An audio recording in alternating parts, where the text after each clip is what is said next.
I pretended to be people online, then found out I wasn't the one pretending. I never meant to become a villain or a hashtag. It started as a 2A note in my phone that just said, borrow a life for 24 hours. Not steal. Borrow. Try it on, see how it fits, then hang it back up where I found it. You'd call it identity theft. I called it a social experiment. At the time, I worked the night shift at a fulfillment center, fluorescent lights, endless boxes, time that moved like glue. By day, I was a ghost editor for influencers, the kind of people who treat ring lights like oxygen. I edited out their stutters, cropped their tears, made every half-thought sound profound. My job was to make boring people seem magnetic. And after a while, I wondered, could I do it better? I didn't want to hurt anyone. I just wanted to see if I could become someone else convincingly enough that no one noticed the seams. The first person I borrowed was a lifestyle micro-influencer named Cleo. She was the kind of sunshine girl who posted grocery hauls and said bestie in lowercase. Her DMs were filled with questions about oat milk. I studied her for 2 weeks, her captions, her typos, definitely her crooked smile. I found a pastel hoodie just like hers, recreated her kitchen countertop with a thrifted cutting board, and made a handle swapping an L for an I. Then I posted, Sunday grocery run, I keep buying snacks, I don't need lol. Within minutes, Cleo, you're back. We missed you, bestie, pleading face. I answered DMs like I was her, soft, distracted, kind. For one day, I wore her life like a jacket that almost fit. Then I deleted everything and logged out. Nobody got hurt. Cleo kept posting. The world spun on.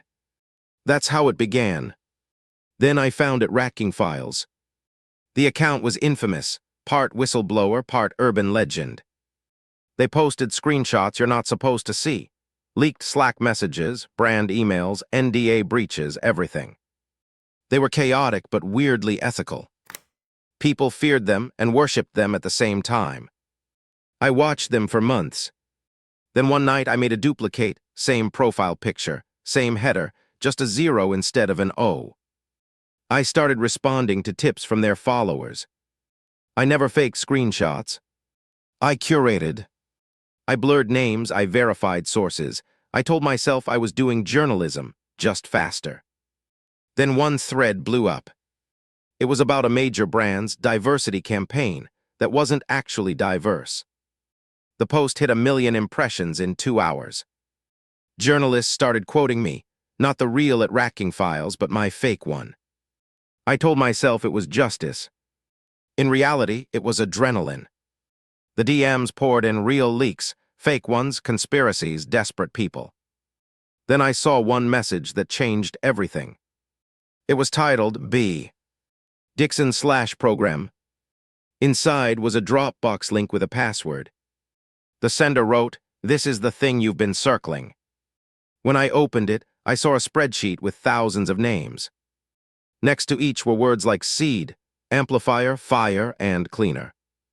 It read like a playbook for manipulating outrage, planting scandals, timing apologies, coordinating sponsorships after fake feuds. The file claimed to be from a PR agency called Barlow Dixon Strategies. Each cycle had steps: create a moral panic, amplify it through influencers, let it burn, monetize the apology, and every entry ended with a chilling line: deliver lesson learned arc, convert to merch. I posted a redacted piece. It exploded. The internet lost its mind. Threads spawned faster than I could read them. Brands denied everything. The real at Racking Files called me a liar. A senator tweeted about algorithmic propaganda. I was terrified and thrilled.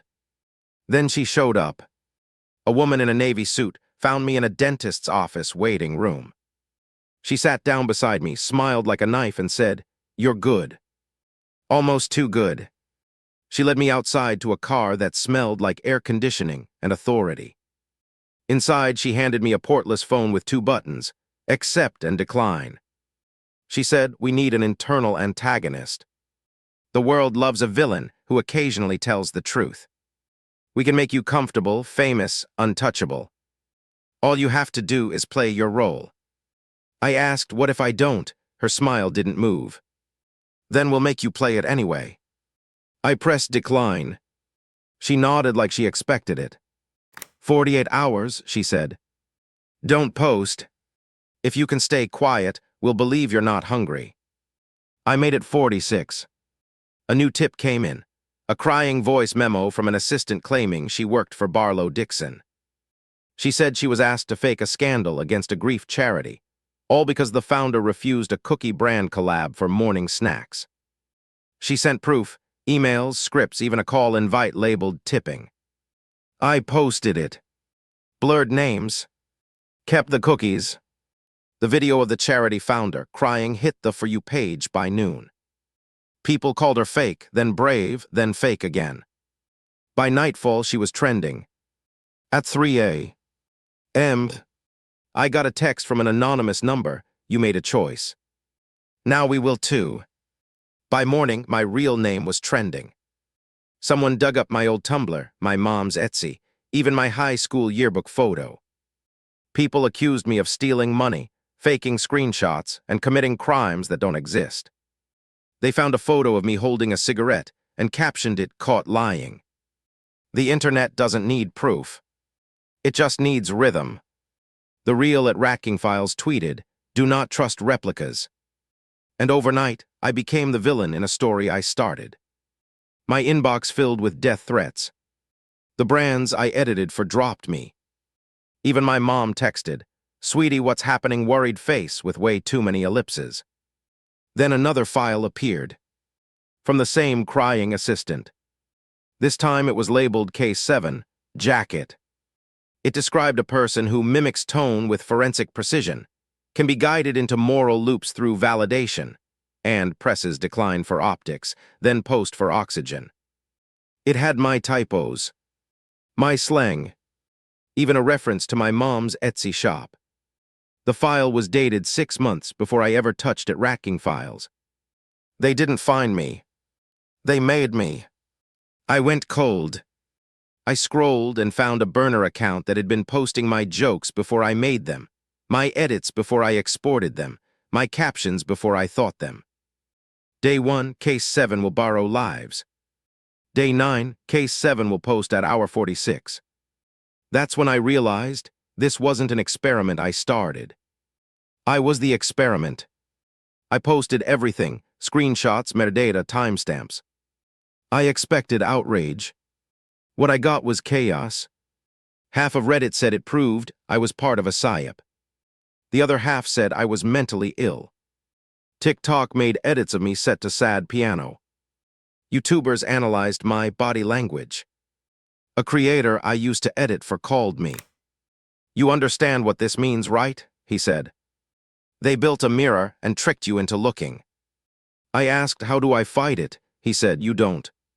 You confuse it." So I made a video. I compiled every apology, every drama, every fake feud I'd ever edited, and stitched them into one 10-minute montage called How to Build a Villain. No narration. No captions. Just the sound of chaos. I uploaded it anonymously. At first, nothing happened. Then small subreddits found it. Journalists wrote threads. Media students dissected it like scripture. Within a week, it had 10 million views. On day 8, Barlow Dixon's website disappeared. On day 9, I got a text from unknown, cute.